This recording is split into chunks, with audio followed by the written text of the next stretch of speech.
तो चलिए सबसे पहले अपडेट ले लेते हैं, रुक करते हैं सहयोगी काशीराम का। काशी, क्या अपडेट और मिल रहा है इन परिणामों को लेकर?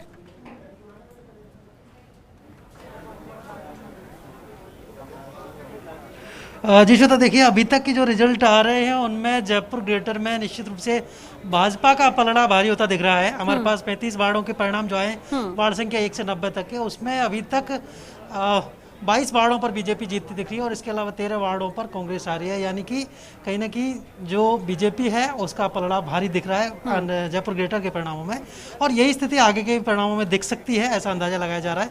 हालांकि अंतिम चरणों में क्या होता है ये तो देखने वाली बात होगी, लेकिन जो रिजल्ट आ रहे हैं लगातार उनमें कहीं ना कहीं यही दिख रहा है कि बीजेपी के जो कैंडिडेट्स हैं उनकी जीत ज़्यादा दिखाई दे रही है। शुरुआत में हालांकि अभी तक कम ही वार्डों के रिजल्ट आ पाए हैं, 150 वार्डों के रिजल्ट आने हैं जयपुर ग्रेटर में, और जीते हुए जो प्रत्याशी हैं एक बार आपसे जानना चाहेंगे, क्या महेंद्र पूर्णिया जी आप किस तरह की प्राथमिकता रहेगी? मेरा नाम महेंद्र रिंगोनिया है, मैं कांग्रेस पार्टी से हूँ और वार्ड 144 से मैं लड़ा हूँ। वार्ड 144 से आप जीत गए तो आप जनता की उम्मीदों को कैसे पूरा करेंगे?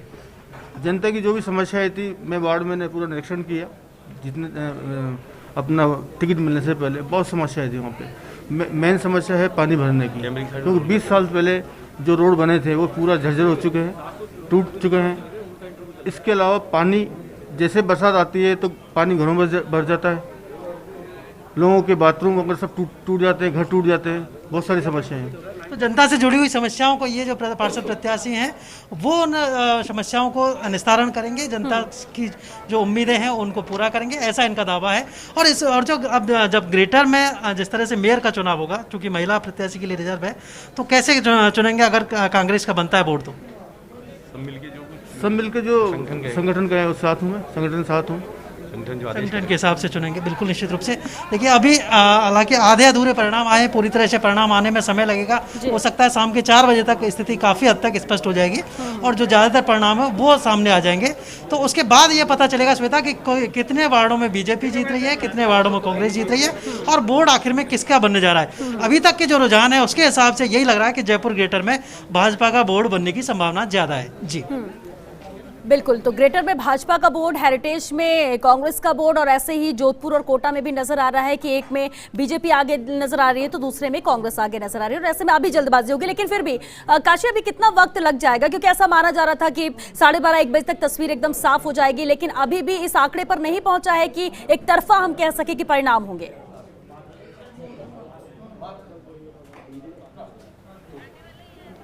जी देखिए श्वेता, कहीं ना कहीं काउंटिंग में थोड़ी सी देरी हो रही है, और जो देरी है उसी की वजह से परिणाम को समझने में भी थोड़ी सी अभी टाइम लग रहा है। ऐसा लग रहा था कि दोपहर 1 बजे तक स्थिति काफ़ी हद तक स्पष्ट हो जाएगी और ज़्यादातर वार्डों का परिणाम सामने आ जाएगा।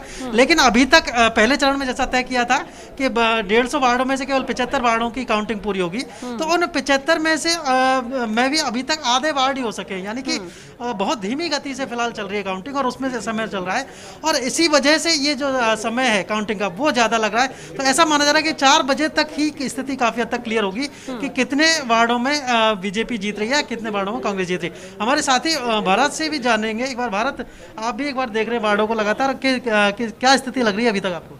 देखिए बिल्कुल काशी, जैसे आप बता रहे थे कि थोड़ी देरी यहाँ पर हो रही है, क्योंकि उम्मीद थी कि 12-1 बजे तक परिणाम आ जाएंगे, लेकिन अभी तक अगर बात करें तो मैंने जहाँ तक देखा है कि मैं 90 से लेकर जो 150 वार्ड है ग्रेटर के वो यहाँ पर देख रहा हूँ। अभी तक 24 वार्डों के परिणाम है वो सामने आए, जिनमें 11 सीटों पर कांग्रेस आई है और 10 सीटों पर बीजेपी और 3 सीटों पर निर्दलीय यहाँ पर आए हैं।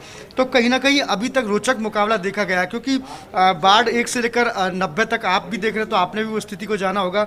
लेकिन कुल मिला के ये कि अभी तक जो 24 रिजल्ट मेरी तरफ से आए हैं उनमें 11 सीटों पर कांग्रेस है और 10 सीटों पर भाजपा और 3 पर निर्दलीय है। जी बिल्कुल, देखिए, और हमारे जो रिजल्ट आ रहे हैं उनमें 90 सीटों तक में भाजपा आगे चल रही है और करीब उसकी 22 सीटें आई हैं। तो निश्चित रूप से भाजपा और कांग्रेस में टक्कर तो है, लेकिन भाजपा का थोड़ा सा पलड़ा यहाँ पर भारी दिखाई दे रहा है श्वेता। और जो स्थिति स्पष्ट होगी वो थोड़ा सा अभी समय लगेगा उसको क्लियर होने में। और भारत, यहाँ कुछ विवाद भी हुआ था थोड़ी देर पहले, वो किस तरह का विवाद?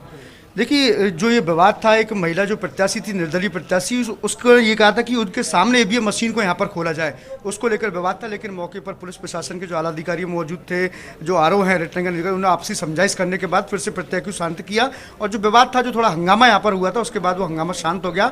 तो कहीं ना कहीं प्रत्याशी ने भी जो प्रशासन के अधिकारी थे उनकी बात यहाँ पर मानी, लेकिन शुरू में जब मतपेटी उनके सामने नहीं खोली गई थी तो उसको लेकर विरोधाभास है वो यहाँ पर था। जी काशी। जी श्वेता, बिल्कुल देखिए अभी शांतिपूर्ण तरीके से काउंटिंग चल रही है और रिजल्ट्स आने में अभी थोड़ा सा और समय लगेगा। बिल्कुल, और क्योंकि रिजल्ट पर फर्स्ट इंडिया की भी नजर है काशी, और आप वहां पर मौजूद हैं, आप और भारत दोनों से हम ग्रेटर को लेकर भी अपडेट लेते रहेंगे। फिलहाल के लिए शुक्रिया। शिवेंद्र का रुख कर लेते हैं। शिवेंद्र, और क्या अपडेट है परिणामों को लेकर?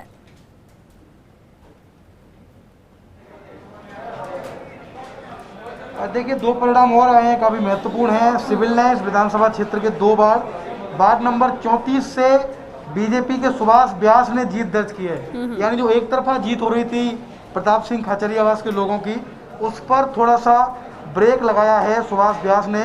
उन्होंने जीत दर्ज की है वार्ड 34 से, और वार्ड 35 से मनोज मुदगल जो प्रताप सिंह के काफ़ी नज़दीकी हैं और ये बताया जा रहा है कि वो डिप्टी मेयर के उम्मीदवार हो सकते हैं। वार्ड 35 से मनोज मुदगल चुनाव जीत गए हैं, उनको तकरीबन 1500 वोटों से जीत मिली है। 1485 वोटों से वो चुनाव जीते हैं। तो नतीजे जो हैं श्वेता, वो लगातार आ रहे हैं। और एक इंटरेस्टिंग बात यह है, हेरिटेज में जो अभी तक हम मान के चल रहे थे कि कांग्रेस एक तरफा जीत दर्ज कर रही है, उस एक तरफा जीत में थोड़ी सी अब परेशानी आई है। बीजेपी के भी काफ़ी प्रत्याशी हेरिटेज में जीते, और इसके साथ निर्दलीय लोग, अभी तक 6 निर्दलीयों की हमारे पास सूचना है। और बड़ी बात यह है कि इन 6 में से 5 लोग ऐसे हैं जो कांग्रेस से बागी होकर चुनाव लड़े थे, यानी कि कांग्रेस से इनकी नाराजगी थी। मेरे साथ मनोज मुदगल जुड़ गए हैं, शहर भाजपा के शहर कांग्रेस के नेता भी हैं, प्रताप सिंह जी के नजदीकी हैं। बताइए मनोज जी, 1500 वोटों से चुनाव जीते हैं, क्या कहेंगे? देखिए, ये विकास को समर्पित सीट है।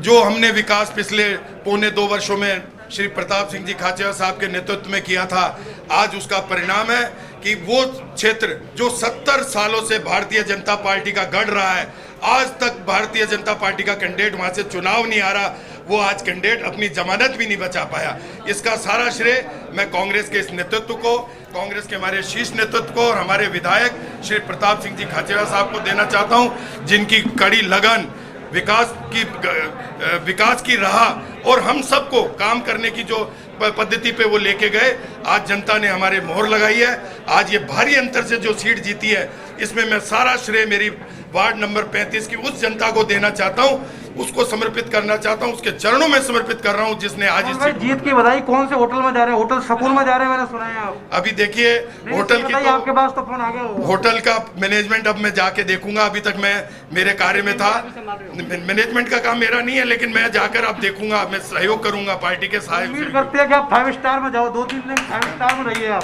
तो देखिए, बाड़ेबंदी तो कांग्रेस में भी होगी। मनोज मुदगल उन्होंने कहा है कि मैं निकल कर जाऊंगा, और 5 स्टार की मैंने शुभकामनाएं भी दी हैं उनको, क्योंकि थक गए हैं प्रत्याशी। बीजेपी के लोग भी park the John Ajmer road पर अच्छा होटल है श्वेता, तो कांग्रेस के लोग भी क्यों पीछे रहे, उनको भी अच्छे होटल पर। लेकिन शिवेंद्र सुबह से जब हम कांग्रेस से बात कर रहे थे, उनका कहना यही था कि हमें जरूरत ही क्या है बाड़ेबंदी की, ये तो बीजेपी कर रही है, हमारे अपने लोग अपने पास है। लेकिन शिवेंद्र, आपने कम से कम मनोज मुदगल से तो ये बात निकलवा ही ली कि हाँ, अभी जाके वहां का भी मैनेजमेंट देखना है। यानी ये तो तय है कि बाड़ेबंदी होगी, रिजल्ट का ही इंतजार किया जा रहा था, क्योंकि महापौर के लिए अभी वक्त भी बहुत है और सबको इकट्ठा करके एकजुट रखना भी जरूरी हो जाएगा। कांग्रेस पीछे नहीं रहेगी। देखिए, ये तो नेताओं की अदा है श्वेता, वो मानते हैं बात, लेकिन धीरे धीरे मानते हैं। आप जैसे नतीजे आएंगे, आप किसी पार्टी के नेता से पूछिए, बताइए, तो वो कहेंगे साहब अभी शुरुआती नतीजे, पूरे नतीजों का इंतजार करने दीजिए। जबकि उनको पता है कि नतीजे क्या आएंगे। तो ये तय है कि कांग्रेस भी बाड़ेबंदी में जाएगी, क्योंकि समय काफ़ी है। अगर आप मानिए, समझिए श्वेता, समय कम होता, मान लीजिए आज नतीजे आगे, कल ही मेयर के लिए चुनाव होता, तो बाड़ेबंदी की जरूरत नहीं पड़ती। लेकिन मेयर के चुनाव में समय काफ़ी है, 7 तारीख को तो नामांकन होना है, और ऐसा जो समय होता है, इतना जो समय होता है, उसमें बहुत संभावना होती है, बहुत आशंका होती है कि तोड़फोड़ हो जाए, आपके लोगों को कोई प्रलोभन दे दिया जाए। और बीजेपी ने तो पहले से ही शुरुआत कर दी है, क्योंकि जिस पार्टी की सरकार होती है उस पार्टी से विपक्ष को ज्यादा खतरा होता है। तो बीजेपी ने तो शुरुआत कर दी है, लेकिन कांग्रेस की बाड़ेबंदी भी तय है। बिल्कुल, प्रताप सिंह खाचरियावास